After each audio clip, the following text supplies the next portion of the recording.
Since the last time we had you on, you're now officially an author. That's right. Yeah, I went to the book signing. That was awesome. And inspirational parent. So today we're just going to talk about that because I know how you worked with me and my wife through some really difficult things, uh, very personal things. And I didn't know that you worked with counseling on the whole family as a unit with especially children, inspirational parents. So this book was kind of like, okay, what's that all about? And so I want to go, I mean, unless you have a different idea about how this conversation should go, I'd like to just go down the list of Absolutely. what's in this book. Yeah, I'm unattached. So. Yeah, awesome. Yeah, so one thing that you shared with me very early on in our professional relationship was the do be have. And I get now, with your help, that so much of everything that we focus on, more so here than I think anywhere else, like living in Southern California, I think this is really, really a focal point of this type of behavior, which is just do. So you do to have stuff, and then you believe you'll be something. That's right. Or be a certain way. Right. And so tell me what's wrong with that. Well, it works for a while. However, it's codependent. So as you're being raised and taught in society that you have to do more, do better, do different, we become human doers. And so we just work really hard at creating a result. Once we do that thing that we need to do to create the have, now we have that better job. Now we have the money. Now we have the relationship. Now the beingness, the feeling, the inner quality, that inner fulfillment is attached to the having. The problem is once that having is gone, the beingness goes too.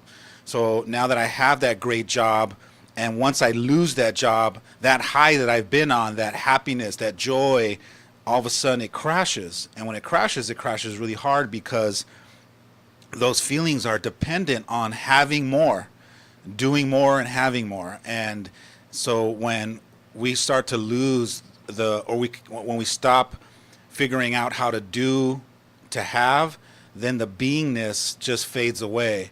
And the be do have models a model of mastery, and it simply implies that we have the ability to be anything we want, independent from doing and having anything. We literally can be loving and secure and free and joyful because it's already in our mechanism, it's already wired inside of us. We just have to be willing to go inward and figure out how to discover it and learn and choose how to be it. Yeah. So I had worked with you for a couple of years and really tried hard to do what you were telling me to do. But the being came totally separate. No offense. The being came totally separate for me. And I'll tell you, we were on a cruise, went down to a port in Mexico, and there's this port that you go to where if you want to get to anything good, you have to literally drive through this for miles in any direction. It's literally a garbage dump. And there are people living in this garbage dump. And what really struck home to me most was we're driving through this, and it's just, disturbing on so many levels. And then something really special happened. I saw this little boy, maybe 6, 7, something like that, had piled up a pile of garbage, was sitting on top of it, and just this ear-to-ear smile, just being so happy about just being there.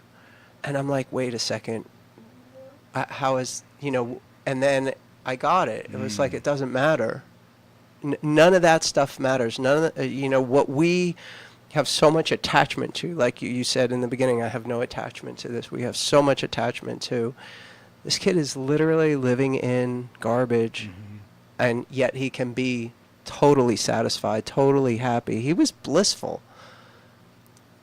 And I still had trouble accepting that, but yeah, I mean that's what did it for me. Like the being is totally unattached. That's right. That's right. And it's in there waiting for us to reclaim it, to remember that it's there, such that we tap into it, unattached to having anything or doing anything specific in our life. However, since we were little, we've been growing up in a society where whether it's our parents that are telling us that we have to do more, better, different, or it's, watching people in the world and, especially now with kids being so plugged into social media and television and watching all the superstars attaining and gaining and accomplishing things. That's how we've trained ourselves to go after that. Like that's the promised land, is to do more, better, different, have bigger, better things, and then we'll be successful. We'll be happy. And mastery is about, no, you can be happy and fulfilled and free independently from having anything or doing anything. And what the story you shared is just a great example. It's a beautiful story. Yeah. Yeah, it did for me. I mean, you see it all around with rock stars and movie stars, and you see how troubled their lives really are. That's These right. people who are loved by billions of people, have hundreds of millions of dollars, have the most beautiful family, at least superficially, that you could ever ask for, and they wind up just self-destructing. Yeah, because they have an emptiness inside. They have a void that they're trying to fill from external things.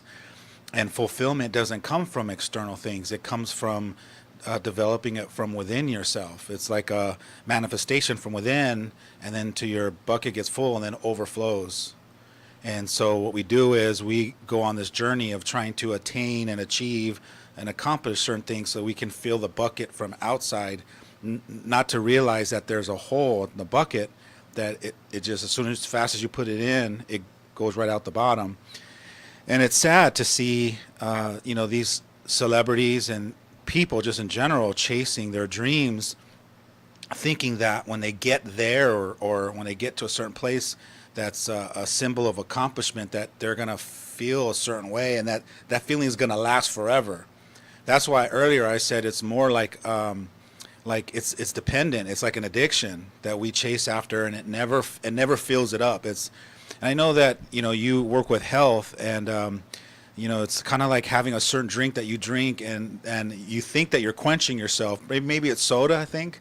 And you feel like you're quenching yourself, but all it's really doing is dehydrating you more, wanting you to keep putting more into it, and you never get hydrated, Well, here's the scary thing. Most water does that, because in today we have to purify water. Right. There's stuff in water that is not so good, and we do our best. The city, the county, the state, the government does a pretty good job at making water okay, but in order to do that, it's got to go through a lot of stuff. It's not really close to what it is in nature, Right. or should have been in nature. So without certain salts, minerals, just water, purified water, and the purer the water gets, the more dehydrating it becomes. That sounds crazy, but there's some real legitimate chemistry behind it. Without those salts, balancing out the salts that are in your body, as water goes through, it sucks those salts out, and the water follows the salt.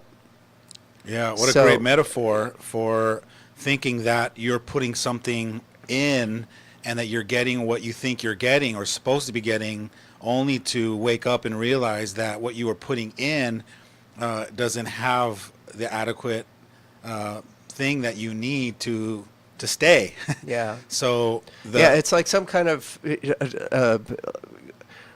mythology. Like you're cursed with this thing, that the more right. water, the more thirsty That's you right. get. Or like quicksand, right? Yeah. They tell you in quicksand, when you panic and you move, the more fast you move, the quicker down you go. And so it's a matter of, mastering yourself and being patient and being still, and then methodically figuring out how to slowly get yourself out.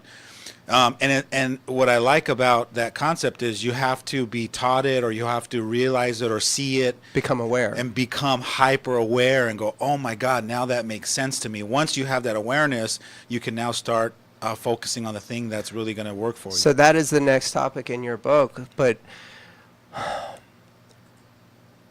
how do you bridge the gap of the availability to be aware? Like, this is my biggest struggle. My biggest struggle in my professional career is I have to connect with people at their level. And most of their level is, I have this very specific problem, and that's all I want to deal with. And they don't realize that that's just a symptom of the real problem. And that's not your real problem. And as soon as you start talking in terms like that, you got to get real careful and real delicate about it, because everything else that they're not aware of why they're really having that issue is their built-in protections. And if you start tapping on their protections, you're going to meet with some resistance. So what are your thoughts on this? That's a great question, because I deal with that too as a life coach. A lot of people come to me because they hear the buzzword a life coach and they want a life coach. They come to me, and it's very delicate. I do the same dance. It's delicate because there are specific things that I see that need adjustment, and before I can explain that to them, I first have to build a trust and a credibility with them. I first have to hook their heart. That's why I focus more on who I'm being rather than what I say or what I do, because it's important for me to make that connection with them such that they trust me enough for me to feel that the trust is strong enough for me now to go, all right, now that we got past this point, let's do some real talk now, and then I can lay that out. If I do that too soon, I blow people out of the water, and I'm sure as I'm speaking this, you're going, oh my God, that's me. Yeah. I blow people out of the water. You gotta give people information in increments, and you gotta kind of walk them through the process, and you gotta be patient with them. And I know how passionate you are about helping people. You're like a little kid. You're like, I got it. However, some people aren't ready to get it, and you gotta wait for the stages for them to open up, and then you can give it to them. It's something that I'm still learning and still figuring out how to master. However, I've come to the conclusion that I can't help everybody. Right. And not everybody is that comes to me is ready to be helped. So it's a little bit of surrendering that, part of wanting to make a difference. I can't make a difference with the people that aren't ready to make a difference with. I can only help the ones that come to me that are hungry, and they're hungry at that level that I can coach. And so then I look for those people and lock on those people and just fan that flame for them. Right. So you touched on the next key subject, authenticity. You have to be anchored to yourself and your value, what you have inside of you, and not be real careful to point out, that what this person is asking from you is really just not their real issue. I mean, I don't know. I see it all around, and here's the double-edged sword. When I've really reined it in a lot, as far as like just piling it on people on day one. However, what I'm finding now is, I have a lot more sociability. Like, people like coming to see me, but I haven't figured out, like you said, you have to hook their heart. I haven't figured out how to give them what they're looking for as far as their little fix, whatever that is, and then open them up to the possibility of, well, this is really not the main issue. This was just a warning sign of the main issue. So I guess it comes back to some people aren't ready, and you have to accept that. Some aren't ready, and you do have to accept that. However, there are other little tools that you can do. Some of the things that I do to prep to see if people are ready is I plant seeds. So I test them, and what I do is, let's say there's something that I really want to tell you, and I don't know if you can handle it or not yet, right. and you're not at that stage. What I'll do is I'll throw little testers. I'll plant little seeds. I'll just throw them out there, and then I'm watching to see how you handle it.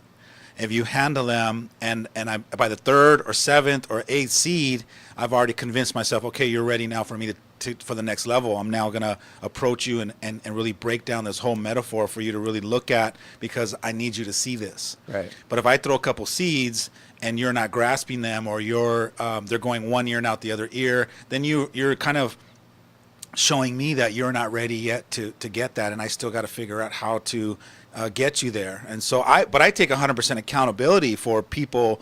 As long as you're going to keep showing up, I'm still going to be looking at, oh my God. And I literally like rack my brain sometimes at night going, all right, how do I make a difference with this person? How do I say it in a different way? Right. Who do I need to be? Who do I not need to be, such that they're hearing that I want them to get this? Right.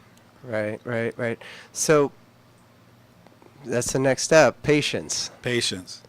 Gotta have patience. This is my journey, my thing. The patience is a real issue, because I get it, because I'm, besides being a doctor, I'm a martial arts student. So I know that I don't know anything. I mean, I got my black belt, and that's like the end game for most people, but it's really the first step for a real martial artist. That's where you begin to really start to unlock this stuff. And I know there's so much that I don't know, and I'm so grateful for the patience of my instructors. So that has kind of put things into perspective for me, as far as someone comes in and they say, oh, it's just a muscle. I just have this tight muscle, and I get it massaged and it feels better, but I know if I just get the right stretch or something, or I just get the right exercise. And I'm like, yes, I understand. And there's a reason why this muscle doesn't respond, because as most muscles do, right? And that's, like you said, the patience and planting the seed and seeing if they're ready for that answer, or if they just say, no, it's just a muscle. I know what I'm dealing with. Because they're not ready. They're not ready for the next step.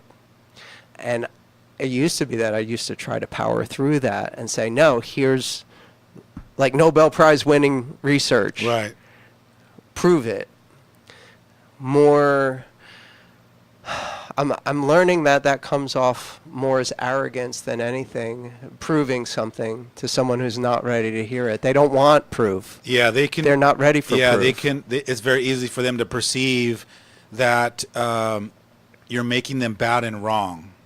And so one of the greatest advice I've ever received from one of my mentors, he said, you first have to give people what they want before you can give them what they need. That means when people come to you, they're coming to you with a specific need for you to fix their symptom. Right. They don't know it's a symptom. Right. They don't want to know it's a symptom. Right. They want you to play along with them and entertain the symptom until they've trusted you long enough for you to go, hey, that's not a symptom, right? And they go, what? But it has to hit a certain level where you where they trust you, and it has to be a long enough time that you've given them the treatment on the symptom until they finally now come to the conclusion that no matter what you tell them, they're dialed in now. So it really is a journey of really being patient and giving people what they want until they're ready to receive what it is that they need. Okay, so the next step you talk about is the present, right? Staying in the present, I assume, is what you're talking about. Staying in the present. The present moment, correct. With that person. So I think about there's a movie with Robin Williams where it's kind of dark, but he dies. His wife is in hell. I don't know if you know. Yeah, dreams may come. Yeah. So when he decides that he's going to be there for her, he's going to stay there with her, and he knows that he's going to forget her, and they're just going to be in hell for eternity within moments, and that's when the lights go on for her, and he saves her. So that is that, like in a nutshell for me, being present for them regardless of the private hell that they're in. Just saying, it's okay, I'm here with you, and we're going to ride this out. Yeah, what you described as a great metaphor for being present is really a high level of trust. So in that scenario where he had to trust wholeheartedly and go all in. Like if you're playing poker, it's like all in. I'm all in, and I have to trust that my hand is the best hand. So when he finally gave up all his fear and he trusted at 150% and went all in, is the moment that it really, opened up for him. It really turned out to be his greatest victory. And so being present is you really trusting wholeheartedly that where you're at is exactly where you're supposed to be, and you have to not try to make it anything different. Is no matter how much you want people to win, you can't want people to win more than they want to win for themselves. So you have to, when you talk about meeting people where they are, you literally have to meet people where they are and be okay with that, even if they want to sit down and say, I'm not going any further. Then you got to go, all right, let's just sit here and I'll hang out with you. But you want people to win so bad that you're like, no, come on. The finish line is right here, right around the corner. And they're like, no. So for you got to figure out how to just go, all right, if you want to sit, let's just sit. The minute you finally surrender to that moment and sit with them, 5 or 10 minutes, they're like, you know what? This is an awesome conversation. Thank you for sitting with me. I think I'm ready to get up and go around the corner now. So it's or not. Yeah, You know, this isn't just a tool or a strategy to try to that's right. hook somebody. You have to be genuine in letting them. That's right. Letting them, in your eye, fail. It's their journey. Them, it's their journey. It's their journey. Yeah, and if they choose to, great. If they don't, well, yeah. You know. Yeah. And how do you deal with the unattachment? The not being attached to the outcome, like, that's really not what's best for them, but you have to be okay with it anyway and just say it's okay. So that is unattachment. It's it goes back to me not really putting myself on a certain place where I think I know what's best for people, because I don't. And I have to get off of, I think I know what's best for you. If you come to me, I'm committed to helping you get to your next level. And so I take away judgment, like this is better for you, this is bad for you. So there's no right, wrong, good, or bad. But don't you have to have judgment to see what the next level is for that person? Not necessarily. I like to look at I use the word effective, and I'll ask them, is this working for you? No. Well, do you want it to work for you? Yes. Well, then let's start working on that. So I don't look at it as it being better or worse for people, because then at some point people start to hear that I'm judging them, right? And I don't want to judge them. If you want to live an average ordinary life can be a beautiful life for some people. Yeah, the kid in the garbage. That's right. Yeah. That's right. So who am I to say that kid on the garbage dump needs a better life? Right. To him, if that's bliss, if that's nirvana, that's his choice. He sees beauty in wherever he's at, and I'm not going to sit there and tell him that he should be in a better place and he should be living a beautiful life, making a lot of money, and because that journey is for him to decide. However, if he comes to me and knocks on the door and says, hey, I need some support or I need some help, then I'm going to lock on that person and try to figure out how to get them to their next level, to be more effective, not be better. So I've taken the word better out, or I've got your answer for you. I'm not a guru. I don't have answers for people. People have their own answers. So I've kind of taken myself out of that role, and just now I'm more of a facilitator. So as a life coach, my job is to facilitate a process for you, or create a loving space or an environment for you to feel safe enough that you can now start taking on the next challenges to create the results you're looking for. Whatever their result. Whatever they want. It's all about what they want, what Yeah. they're committed to. Because I can want you to be committed to something that you're not committed to, and it doesn't. That defeats the purpose. Right. I'm committed to you based on what you say you want. I don't have an agenda of where I want you to go. I'm not trying to get you to a certain level. I'm committed to what you want, and so then I turn myself inside out to figure out how to get you what you say you want.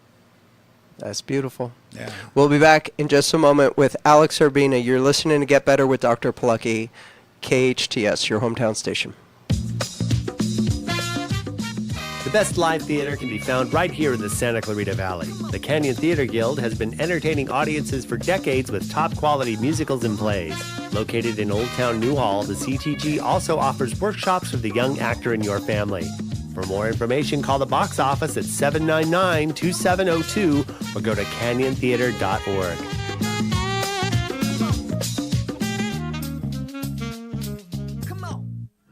Healthcare can be difficult if you're underinsured or have Medi-Cal. Samuel Dixon Family Health Center can help. Services are available on a sliding fee schedule. The mission of the Samuel Dixon Family Health Center is to give the Santa Clarita Valley access to affordable, quality primary care.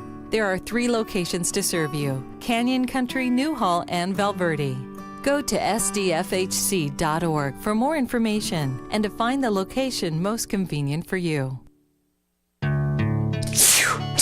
It's allergy season again. You've tried it all, yet your sinuses continue to be a problem. Try something different, something holistic, something that will really work. Acupuncture. Kathleen Keneally is Santa Clarita's acupuncture and innate specialist. She's been treating many of your neighbors and their children for allergies, sinuses, headaches, and pain. Find out how acupuncture can improve the quality of your life. Call Kathleen Keneally for a free phone consultation. 252-4100. 252-4100. Acupuncture. It really works.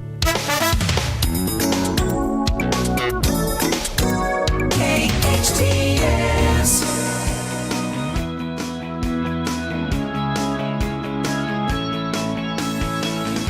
Welcome back to Get Better with Dr. Polucki. In the studio is with me author Alex Urbina. Alex Urbina, author of Inspirational Parents. So this is a new thing since last time I had you on the air with me, and I've let people know that you've been my coach, both professionally and in my family life. And so when we saw the Inspirational Parent, I was like, oh, we don't have kids. So, what can I get out of this? And then I realized that this isn't just for parents. The Inspirational Parent is an important tool for everybody, especially if you're a business owner, if you take responsibility for the people that look to you for answers, regardless of the field. For me, it's a perfect metaphor for my patients or practice members or clients, or however you want to look at that, because they really are my children. I mean, not biologically, but they are certainly looking to me as a parent, someone with some wisdom about what their particular needs are. And this is a great tool for it, the step-by-step process. Yeah, it's definitely a transformation, a personal transformational book, personal growth, and it's packaged up and marketed towards parenting. However, when you read the book, you'll start to realize that it's really a transformation within yourself, such that you become inspirational to all people. So whether you're a CEO or a business owner or a manager or a leader, being inspirational and empowering people or enrolling them into a certain idea or a concept that you want to share or have people move them to take action, you need these skills. You need to develop these interpersonal tools that I describe in the book. And then you need to learn the fundamental universal principle called be, do, have, because it really helps you realize that with all the doingness, you're missing a magical ingredients that can be who you're being or who you're not being. Right. So we're about halfway through the book, and this is the first time that commitment is mentioned. Why halfway through? Why not right up front? You have to commit to this process in order for it to be effective, because they're not ready for that at that point. You need to set the stage for commitment. That's a great question. There really was no rhyme or reason for it. Okay. Yeah. So, but is this a model of the way that you are with your clients, that you have to get them to be able to commit? Is commitment comes when you are taught what commitment means. When you learn the distinction of commitment. I didn't learn that distinction until I was 23 years old. Someone taught me that, and I was fortunate enough to start to learn it. I never mastered it, and I still haven't mastered it. But when somebody really broke down the distinction called commitment, my parents didn't teach me that. I didn't have mentors that taught me what commitment really meant. But once I started to be a student of commitment and really learn what commitment means, it literally has a very powerful meaning that you sell out.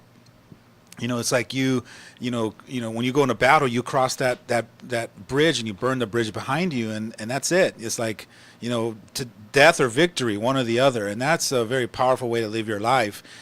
It lets you know that when you commit to something, that no matter what, you have this drive that you're going to make it happen. So, and when it comes to parenting, I think that we don't really look at our parenting commitment. I think we lose focus on our commitment. Because a lot of times, I do transformational trainings with parents. I'll tell them, do you remember that day when you held your baby in your arm and you were feeding them the bottle and you're looking at them in their eyes? I know you had a high level of commitment to have them win in their life. And now they're 15 or 16 years old and they're challenging you. What happened to that commitment? So we start to lose commitment, not just on parenting, but a lot of things that we take on. We start off with this rigorous commitment to have it be so, and then after a month or 3 months or a year or 2 years, our commitment level starts to diminish. Yeah, I see that all the time with my patients. That's right. It was phase one, give them their quick fix. If they stick around for phase two, which is lead them on a path to self-development, self-growth, or even just on a purely physical basis, maintenance or wellness. And people are strongly committed when that initial trauma or drama that got them through the door in the first place is fresh in their emotional memory. But as they go through 6 months into it, 9 months into it, and they haven't had that pain as a reminder, they haven't had that little jab saying, you better follow through on this. That's right. Then their commitment starts to wane. You and I suffer from the same symptoms. We get clients that come to us with an issue of dire needs. And so then when we rally around them to really help them get from whatever level they're at, we don't necessarily get them to the level they want to be, but we get them somewhere in the middle, in between, and they go, okay, well, at least I'm not experiencing the same suffering I was when I first got to you, so I'm good. Yeah. And then they go off on their merry way. Right. But we never really help them get to where they want to be at, because somewhere in the middle is good enough for them, as long as they're not experiencing the same suffering or the pain that they were at before. And I think it's part of the process. Is just, you just got to surrender and keep looking for people who are hungry and people that you can help. So many, in my profession, so many of the practice management firms, like, I don't know if people realize this, but their doctors are constantly coached on how to manage their patients. Like, you don't get this. You don't get that you're being managed. When you go to a doctor, you believe that you're just there for them to doctor you. Right. But you're being managed. And it's a little disturbing. So much of the management these days is don't even bother about the next step. It's just give them their quick fix, send them on their way. When they feel that they need something else, if you've done a good job with that, they'll return to you. I mean, do you see that with what you do, or? I don't see it like that with what I do, because I don't manage people. I know. I don't manipulate people. I give them what they want, and then I let them decide whether they want to keep going to the next level or not. And most human beings don't have that rigorous commitment to keep going to the next level, regardless of how great they already feel. Right. I'm in a different kind of a business. I'm not in a business where if you have a specific need, then you're going to come. Here's the example. There's a couple of people in town that do some extraordinary work when it comes to saving lives. It's like when all of a sudden it's a dire need to save my life, I'm willing to spend hundreds of thousands of dollars because I need you to save my life. However, if you would have done some work with me 3 or 4 years ago, and you could have literally spent a couple $1,000s prior to that, if you would have done preventative work. And I know you're a big component of doing preventative work, or now it's time to have open heart surgery, when I've been trying to work with you for 8 to 10 years. So I think it's just part of human beings. We don't want to take action until now all of a sudden it's life threatening. but it's more about causing awareness to say, I let's do some understand. work prior to that. Yeah, I understand. So I heard your seed. I heard your feeling on this, that I don't manipulate. What if you knew that if you did not take someone to the next level, whether they wanted to or not, that they were going to self-destruct? Like they were, in my case, it's like there is going to be an immediate health crisis if I do not get you to the next step. I know this is going to happen, that because I'm a doctor. I know this is going to happen. Right. And you're put in a position, well, I don't want to judge this person for their commitment to well, no, it's just a muscle, right? Oh, that pain in my arm, that's just a muscle. Well, no, it's a sign of something really dangerous happening in your body. It's my commitment as a doctor to let them know that, whether they act on it or not. But if your goal is really to save that person's life, is manipulation such a bad thing? Yeah, because you're so powerful, you still don't have to manipulate. You can use your passion, you can use your personal power, you can use your conviction to really get the message to land without manipulating. Isn't that a form of manipulation? No, not at all. I think manipulation, the line that's drawn between crossing over from empowering people to manipulating them is your come from. Like, where are you coming from? I'm coming from saving lives. Right, but are you coming from fear or are you coming from trust? So it really matters, I think, where your come from is, because you can think you're saving lives, but you're trying to come from a place of, I'm so afraid that you're not going to take action that I'm just going to force you to do it.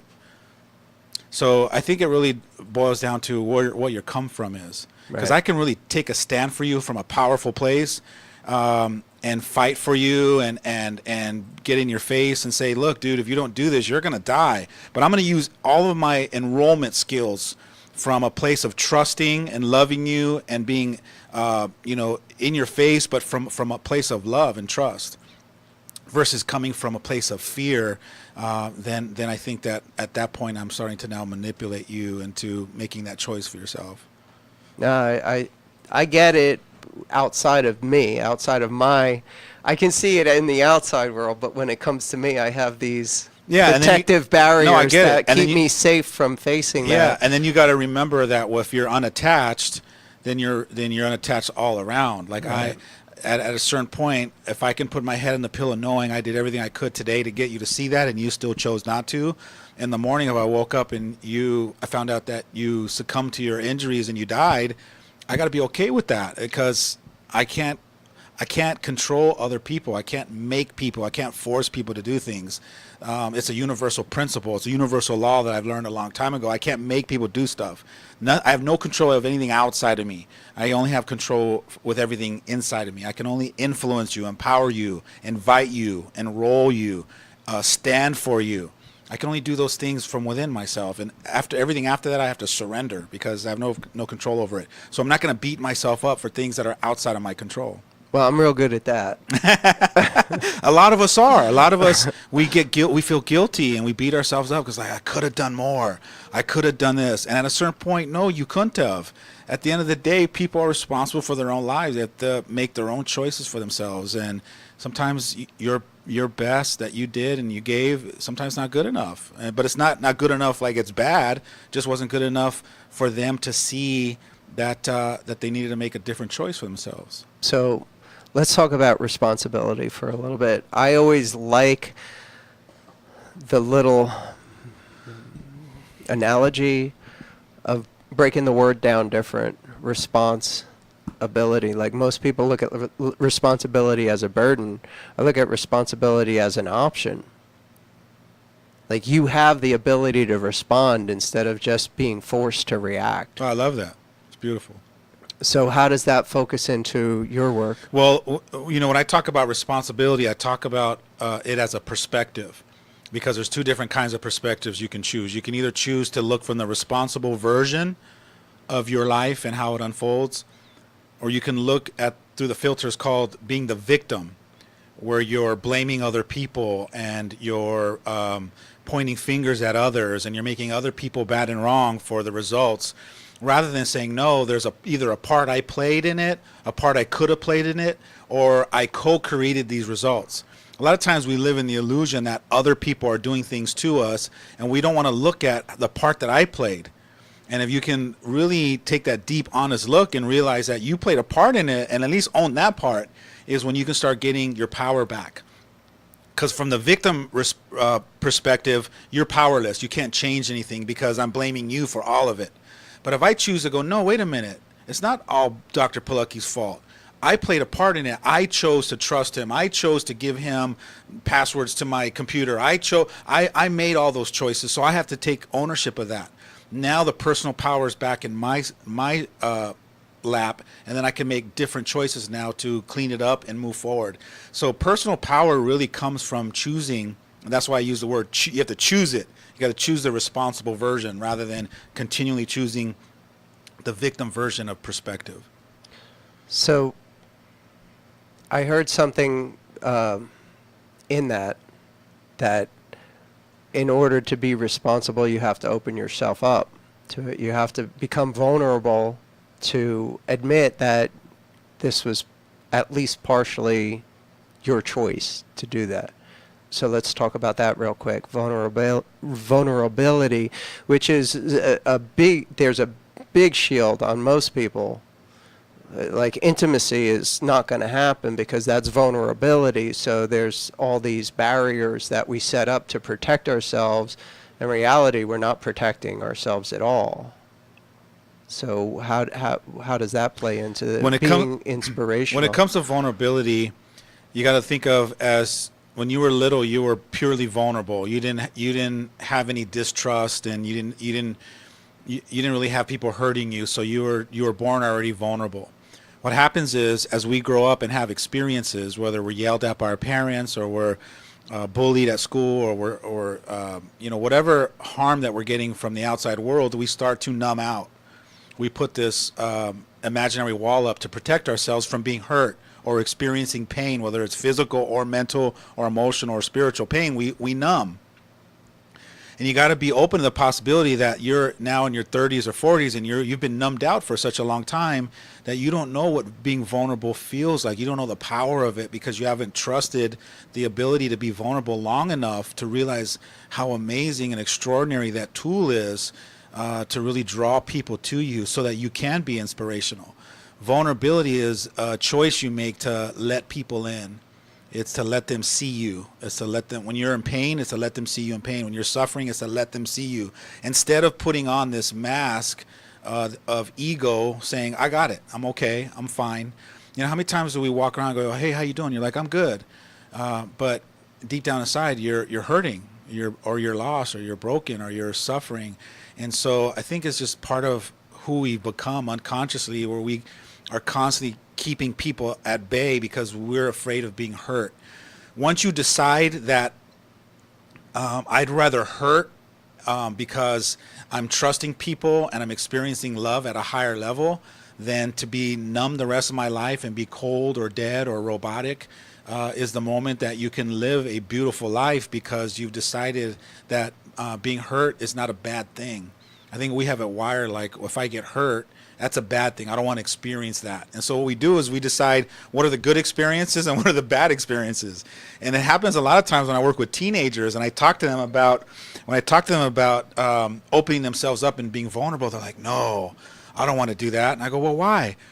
And they say, because those are bad feelings. And we've labeled bad feelings and good feelings. And most of us, we only want to experience all the good feelings. Right. We don't ever want to experience bad feelings because we've labeled them good and bad, rather than all feelings are beautiful. Right. All feelings are extraordinary.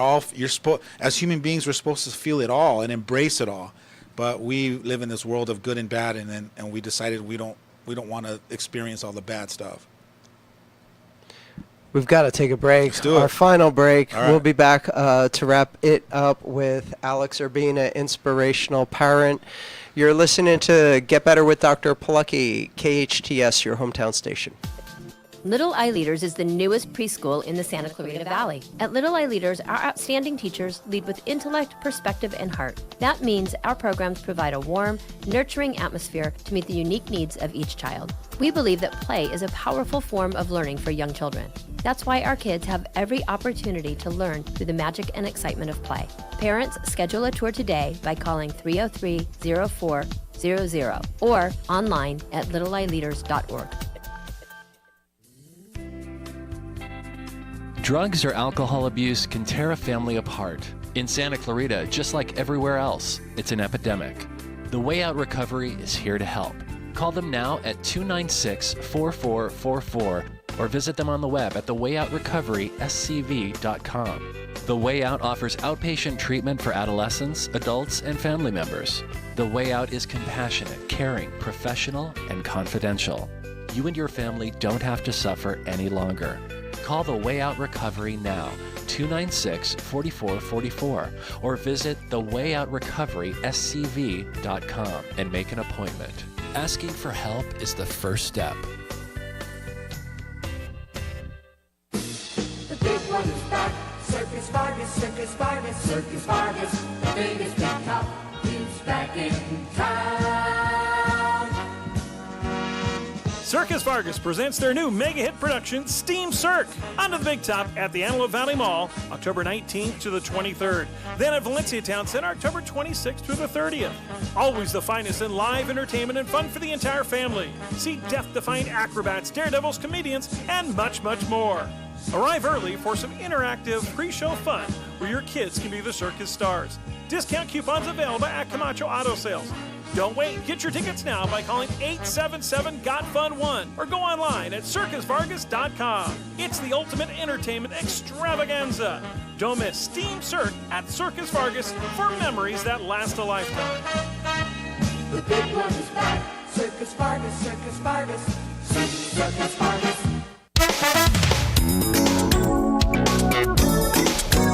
KHTS.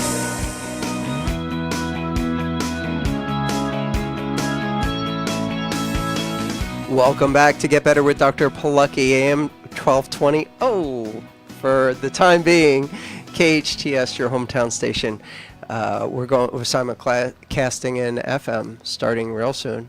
So we're in the studio with Alex Urbina, the author, since last time we talked, of Inspirational Parent. And the last topic in the book is gratitude. So thank you for being here today. Thank you for all the help that you've been in my journey, and my journey is just beginning. So is mine. Yeah. And I have learned to have a sense of gratitude for the tougher lessons, which I think is the big lesson at this stage in my development. Knowing that everything is put there. Everything is happening for a reason. I'm exactly where I'm supposed to be. My life is exactly the way it needs to be for me to work through it. And to take that from a place of gratitude puts everything into perspective. That's right. Like being grateful for, if people say they love surprises, most people don't. They only love good surprises. That's right. They hate bad surprises. That's right. Learning to love the bad surprises is powerful. So what is your take on gratitude? You know, when I was younger, I learned this distinction called the yin and the yang. And it's like, you can't have one without the other. Like hot doesn't exist without cold. Up doesn't exist without down. And so for all the moments that are painful and what we've labeled as negative or bad, those moments have to exist such that you can experience the opposite, which is joy and excitement and freedom and passion and happiness.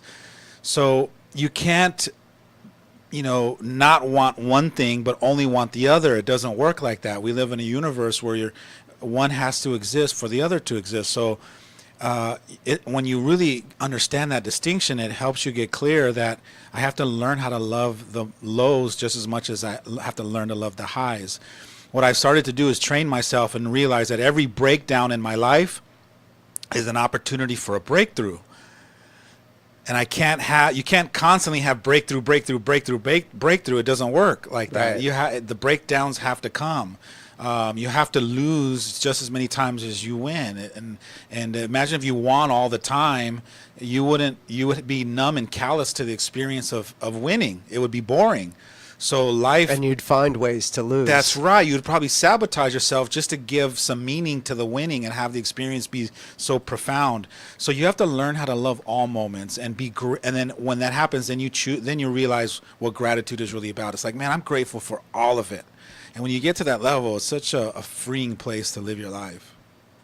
It's awesome. Yeah. Yeah, and that's a great note to close your book on. It's a great note to close our show on. So thank you again. The book is available on Amazon. That's where I got it. It's also available at Barnes & Noble. That's where right. your book signing Yeah. was. So what other venues is it available? It's actually available at almost every bookstore now because it got picked up, internationally. So different book selling venues, they pick up your book and they try to sell it for their price, and you just got to try to find the best price, I guess, out there, or go to my website and if you order from me, I'll sign it for you and send it back to you. And that's theinspirationalparent.com or alexurbina.com. it's awesome. Yeah. Okay, so in the studio today, Alex Urbina, inspirational parent. I'm not a parent, but this has been a great book. For the tools that are described in parenting are really about being a better person. That's right. To start from, you have to be. It's being a better leader. Yeah. We all have the ability to lead, and it's a matter of being an inspirational leader. It's awesome. Alex Urbina, thank you My so pleasure. much. Thank you so much. Thank you. Appreciate You're listening to Get Better with Dr. Polucki. We'll see you next week.